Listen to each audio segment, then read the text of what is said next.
Quel tour de magie de la part de Louis Bielbiarré. On parle de mes tops et mes flops de France-Australie. C'est parti.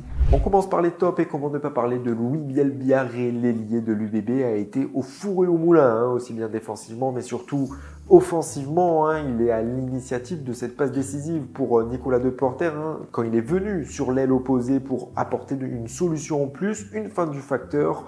Et au final, il avait le choix entre la servir à l'extérieur pour Damien Penaud ou à l'intérieur pour Deporter. Il a été aussi à l'initiative et à la finition de son essai, un essai mais tout en magie, le LBB qu'on connaît finalement.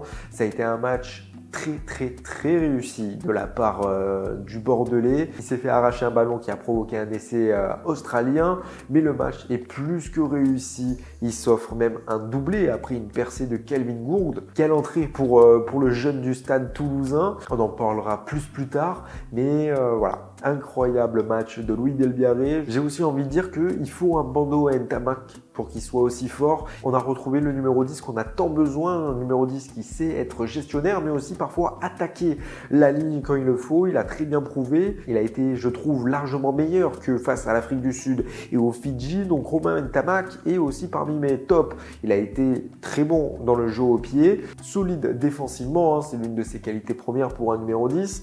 Et franchement, je le mets dans mes tops. Donc bravo également à Ntamak. Et en mention honorable, je mets quand même Deporter qui a été très bon. Il a été excellent, lui aussi en attaque ou en défense, avec un doublé également.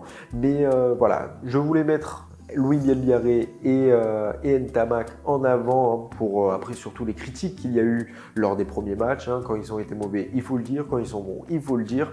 C'est ça, finalement, être objectif. Et on passe désormais à mes flops. En termes de flop pour un joueur, il n'y en a pas forcément, mais il y en a un qui a été un peu plus, on va dire, coupable sur certains moments du jeu, c'est Maxime Lucu. Alors dans le jeu, il a été très propre, on ne peut pas lui en vouloir sur ça.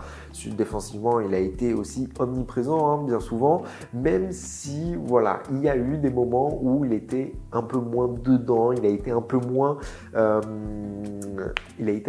clean que ce qu'on connaît d'habitude, notamment voilà, sur ce carton jaune qu'il prend à la 35e minute, où il laisse les Bleus du coup pendant 10 minutes en infériorité numérique.